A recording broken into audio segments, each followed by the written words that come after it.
Sharon Jameson, the CEO and founder of the Jameson Group. I hope everybody had a great, wonderful week. I thought I would stop in just for a couple of moments to share with you some information from a recent program that I think might help us look at our friendships differently. So if you have a moment, I'll give it just a couple of moments to see if people can join me. And I will also share it to my professional page. And if you're here, just tell me where you're popping in from.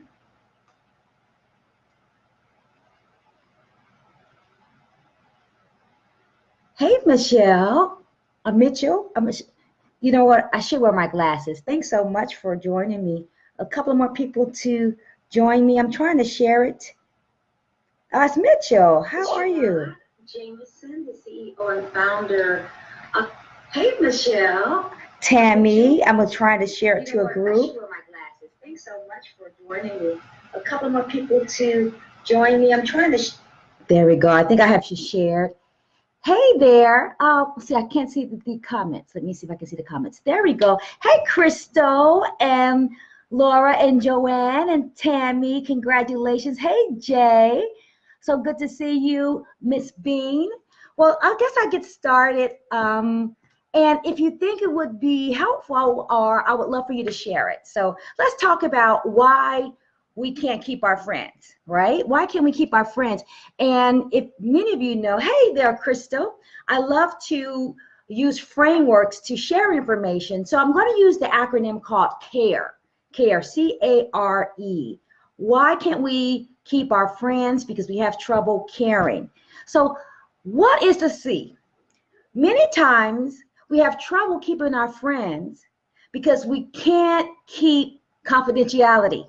Hey, Alex, we can't keep people's secrets. We had a good conversation today with one of my amazing friends, and we were talking about many times we get into these friendships and these relationships, and we share information, and then as soon as the relationship dissolves, we go and share everybody else's secrets, and we really don't allow people to hold our information in a place of confidence. What we need to understand is that confidentiality is not conditional. It's based on a covenant, covenantal, not conditional, covenantal. And many times we lose our ability when we get angry at someone, instead of holding their secrets in a sacred place, we blab them out on social media. We tell our friends who tell their friends, and we tell their friends, and then we wonder why people don't trust us. What is really important to remember is when we tell a person's business to someone else, it doesn't make us look good. It really makes us look small, because we demonstrate that we cannot be trusted, and we demonstrate that we are not a person to confide in. And when people don't trust you, people don't work with you. People don't celebrate you. People don't wish you well. People don't hire you. I don't care if it's in an organization. I don't care if it's in corporate America. I don't care if it's in our friendships, in our businesses. Confidentiality is not conditional. When you cannot hold information about a person's business, about a person's love life, when you can't hold information about somebody's family, and you exploit it and expose them to for your own good, it makes you look bad. Here's the challenge. It doesn't make them look bad, it makes you look bad, because you are the spreader of pollution or gossip. And what we need to recognize is that even though you're trying to make another person look bad, people will overlook weakness, but they won't overlook wickedness. And a person will forgive someone for being weak and falling short, but they won't forgive you for being wicked and being a gossip. And so when we ask ourselves why we don't have the friendships in our lives, maybe we are telling business that is not ours to tell. My grandmother used to say it like this: some people can't hold water with a cup. And when we start telling business to hurt someone, to sabotage someone, we have to really ask ourselves what's going on. But then we have to ask ourselves, are we sharing secrets too fast without doing our due diligence because we're lonely? because sometimes people are hurting us because we are giving them bullets of information and they are using those bullets to shoot us with. So sometimes we are selecting our own sorrow because we are telling information to people who don't have the maturity, nor the wherewithal, nor the integrity to hold our stuff. So I just want you to think about, you are holding and sharing people with people's business, and are you telling people too much when they don't have the intellectual or spiritual horsepower to hold it? Some people don't have capacity to hold it. Stop putting strong information in weak people. Stop exposing weak people to your jewels. Stop throwing your pearls before swine. And the reason why we don't have friends is because we keep sharing not our business, but we share someone else's business, what makes people look small at us. Yes? Hey, Loretta. So yes, we share information too fast. That is so true, Tamika. We share information too fast because we're trying to make ourselves look good, but we're really making ourselves look very small. So confidentiality. The second reason why, hey, Kevin, we can't have friends, we keep losing our friends because we don't know how to be authentic. Now, let me say this. Authenticity is just thrown all over the world. Every place you go, you hear people talking about authentic. But I want to share something with you that I want you to look at. We are quick to say that somebody's not being authentic. But sometimes they are being authentic. They just had a new revelation. And what they used to believe then does not serve them now. Oftentimes we outgrow our beliefs. Oftentimes we outgrow our old perspectives. And so when we are so quick to tell somebody or claim somebody's not being authentic, it's really saying, I'm going to hold you hostage to who you used to be.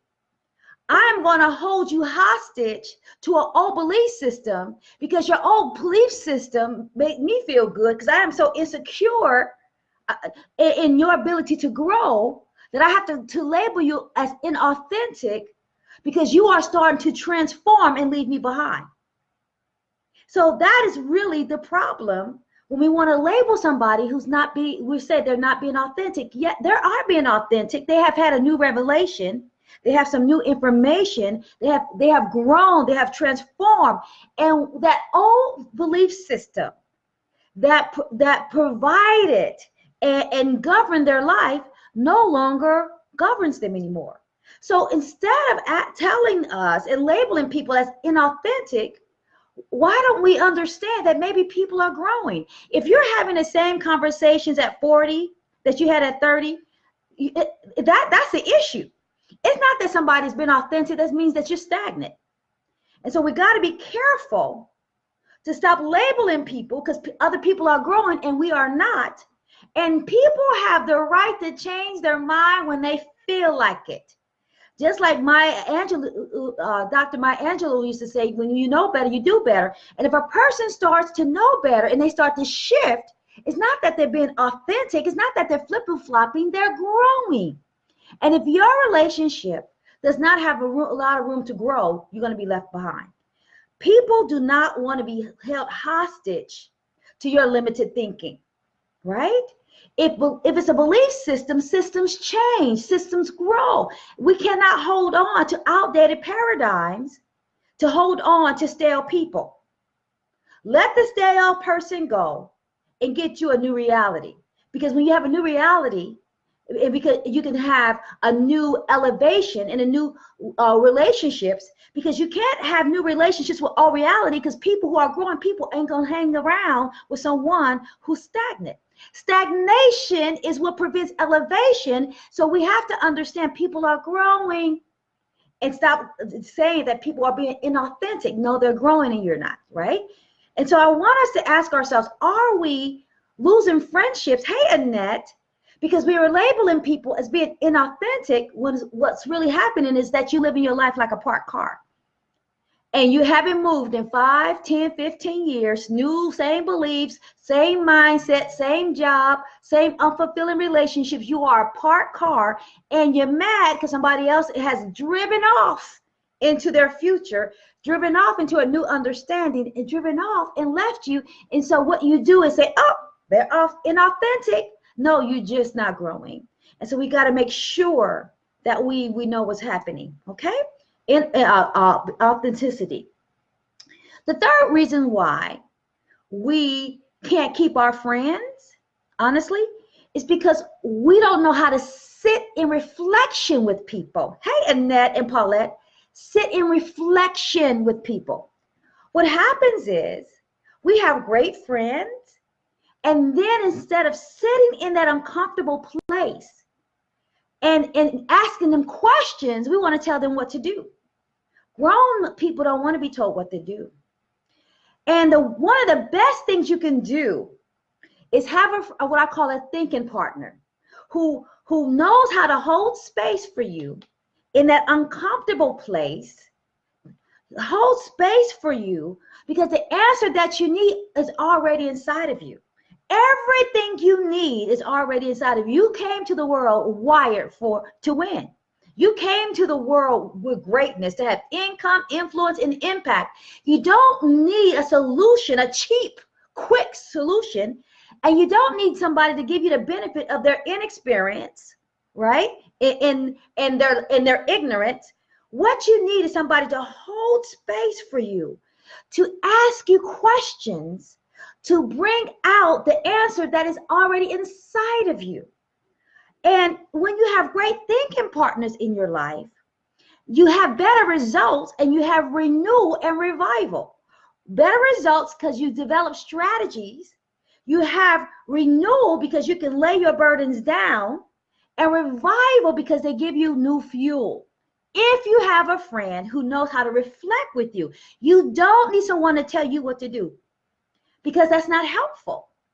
And one of the things I have that I'm so grateful for, I have a friend, her name is Jay Bonner, also Alex Okoji from Nigeria. I have people in my life who think with me, who help me become and develop my higher level of thinking, because we don't think well by ourselves in isolation. You need people who have different perspectives and different understanding to broaden your perspective so you can have more options. Life is not this or that. Life is this and this and this and this and this and this and that. But you have to have someone like an Alex Okoji, a Jay Bonner. You got to have someone like a Carl Moss. You got to have someone like a Tamika Blessings to open up your mind and open up your thinking so you can see what options are available. Because the more options you have, the better solutions you have, right? But you can't do that if you have a person who, because they're so insecure, they got to tell you what to do. Insecure people tell you what to do. Secure people open up the room for dialogue and healthy debate. So you can always tell how smart a person is and how secure they are by their ability to have debate and healthy dialogue. Dictators are small people. Debaters are bigger people. So the question you have to ask yourself, is your life full of dictators or debaters? Or discussers? I know discussers is not a word, but I always look for people who are not going to dictate or mandate what I should do. I want people in my life who can help me debate and discuss, because the answer is always in the room. But you need people to ask you the right question, because the right questions will give you, will allow your imagination room to play around. Sometimes your imagination just needs room to play. And if you give it some room and take off the borders and the boundaries and take up the myopic mindsets, the answer will evolve. But you got to have some good thinking partners. I tell myself, I don't need friends to play with. I need friends to build with. If you can't help me build my life, build my business, build my body, build my business, build my bank account, I don't need you in my life. I want somebody to help me build, to build an emotional, spiritual, political, financial, intellectual, social empire. And that's why you need to deal with some queens and kings, royalty. Royalty versus people who are in a rut. And so we have to ask ourselves, can we do it? Hey, Vanessa and Santisa, the last thing we need to do, The reason why we can't hold on to our friends, I'm talking about good friends, friends who can help you build, because you don't need people to help to play with. You can play all by yourself. You need somebody to build with. Hey, Crystal, you need people to help you, and you can keep friends if you can't embrace difference. Embrace difference. Now, why do I say that? We can't keep friends because sometimes we are too narrow-minded and myopic. And a person with a big mind cannot exist in a small relationship. A big person does not want to be, or is not interested in small conversations. A big person is not interested in your limited perspective, right? So we have to embrace difference, which means that we need to have people in our lives who don't look like us, who don't love like us, who don't pray like us, who don't think like us. And if we keep trying to find people who are like us, you will miss and under-resource yourself. You want people who have things in common. You don't need a clone. Clones are not common. Common and clones.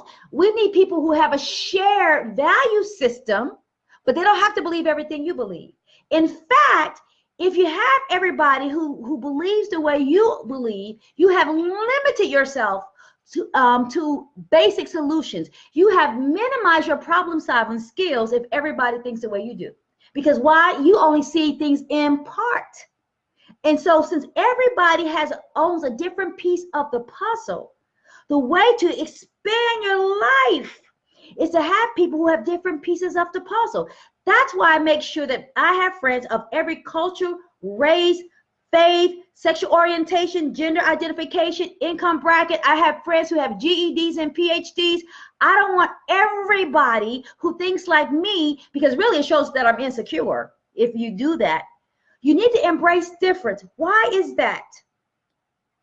When we are not able to open our minds, you will always be ghetto and not global. And ghetto is not a locality, it's a mentality. If you want to be a person, hey Kelly, you cannot travel around the world with people who are settling for walking around the block, right?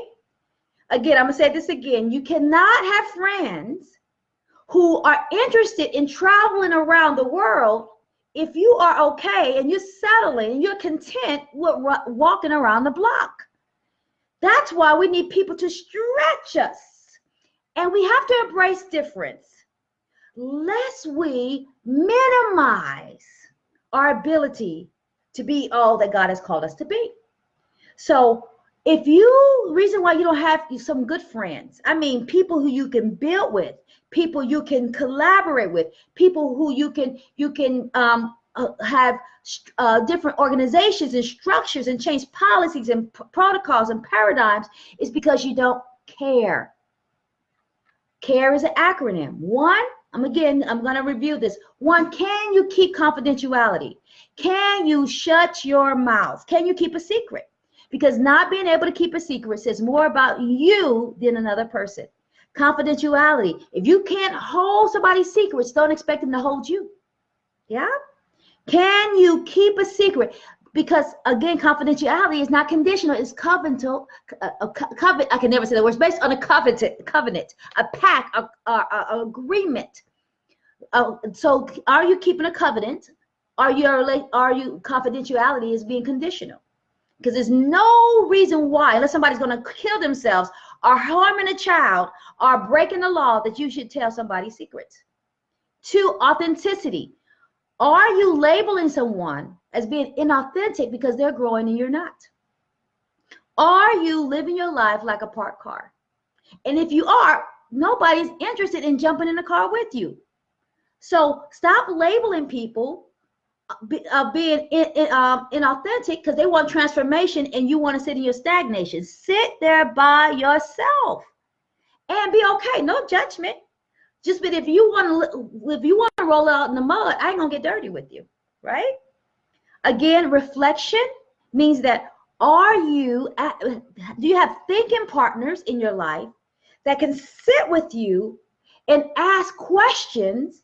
Because your life is determined, the quality of your life is based on the quality of your questions. And if you can't ask good questions, you will never have solutions and options to develop and co-create something new. So can you sit with a person in their inadequacy, in their fear, in their vulnerability, in their sadness, in their adversity? Can you sit with them in their success? And can you be a mirror for them or witness for them? Hey, Sandra, and have reflection. Again, grown-ups don't want to be told what to do. But if you can ask a good question, that's how you add value to a person's life. Remember, people don't want to be dictated. They need debate, discussion, discovery. Debate, discussion, discovery. Debate, discussion, discovery, not being a dictator, right? And the end is, can you embrace difference? Can we be different, but still have an ability to hear each other and grow with each other? Because I'm going to tell you, somebody has a piece of your puzzle. For example, Alex Okoji in Nigeria is the piece of my puzzle. She has promoted my book, published my book, my son's book, friend's book. She's the missing link. She's my piece. And the problem is we need to look for bridges in our life, because we burn bridges versus build bridges. And we don't build bridges because we don't know how to embrace difference and embrace diversity. So I just want to leave you like this. When we talk about diversity and embracing diversity, we have to ask yourself, what has being a copycat gained you? We were all came to this world born to be originals, but we become copycats. You are authentic by birth. You become artificial by choice. And we make the choice to be a copycat because we don't have courage. You embrace diversity when you are so okay with who you are that you can let somebody be who they are. That's why I don't care what the person's color is, their faith is, their sexuality is. I don't care what you are. Because I'm so comfortable being Sharon, you can be who you be, because I'm going to be who I'm going to be, right? So if you don't have friends in your life, thank you, Krista, for writing all those down, and Alex and Tamika and Kelly. If you don't have the right people in your life, ask yourself, do you know how to be a friend? Do you know how to care? Because you will never soar by yourself. And that's why in the Dare to Be Me class, and also in my leadership boutique, I only allow few close-knit people, because I know that I need to have a safe place where people can share. You don't grow in isolation. You grow when you can share. But you can't share if people are motor mouths. You can't share if people can't be trusted. And so that's why my groups are very small. If you notice, I don't take pictures of my groups. I don't take pictures of my classes. I don't take pictures of my conferences. Why? Because I know that somebody's ability to be private is more important than my ability to be popular. My profitability would never come at the expense of somebody else's privacy, right? I'm not saying everybody else who does it differently is wrong. I'm saying I'm not going to do it that way. I will hold somebody's privacy, because in the midst of privacy, that's when people have progress. Because why is that? You don't want to be overexposed when you're underdeveloped. I'm gonna say that again. You don't want to be overexposed when you're underdeveloped. Hey, Cleo and Trina and Wanda. And sometimes we become overexposed when we're underdeveloped, and we make problems because we have private pain that keeps showing up in public places, because we don't have a private sacred space to work on our stuff. Because we all got a lot of stuff. If I tell y'all all of my secrets right now, y'all will turn this video off, because I got some stuff, right? We all are under construction in some aspect of our life. And so I just want to leave that with you, ladies and gentlemen. Hey, Tamika and Trina and Wendy and Adam, thanks so much for joining me. So I want y'all to think about joining me. It's not going to be until the late October in Dare to Be Me in the Leadership Boutique. The Leadership Boutique is for leaders in corporate spaces, because one of the things we want to do as women is how to break glass ceilings without getting cut, right? And I have gotten cut in a lot of glass ceilings. But also we have Dare to Be Me. And then I'm going to be working again with Alex because I have a book coming out in October. So I hope this was helpful. I want you to think about Dare to Be Me. I want you to think about the Leadership Boutique, because if we don't make friends and know how to be a friend, we will always under-resource our purpose. Destiny requires collaboration, and you will never rise up to the level that you have been designed to do if you can't get along with anybody. Remember, you need people to build with, not to play with, but people don't want to play with you if you can't be trusted. Amen? Oh, I didn't mean to say amen. I forgot I'm not at church. Well, you know what? I go back and forth. I'm a minister. What do you think? So thanks so much. Listen, if this blessed you, please just share it. And if you're interested, hey, Nina, in Dare to Be Me, get on a waiting list. I'll put the wait list in there, or the Leadership Boutique. You have to inbox me for the Leadership Boutique. That's all corporate leaders. And thanks so much for joining me. Any questions, leave it here, and I'll come back and answer your questions. Thanks so much, everybody. Blessings to you. And I'll see you in the Dare to Soar Higher group. And for the other people who are in the Dare to Soar Academy, I'll see you there sometime this week. Blessings.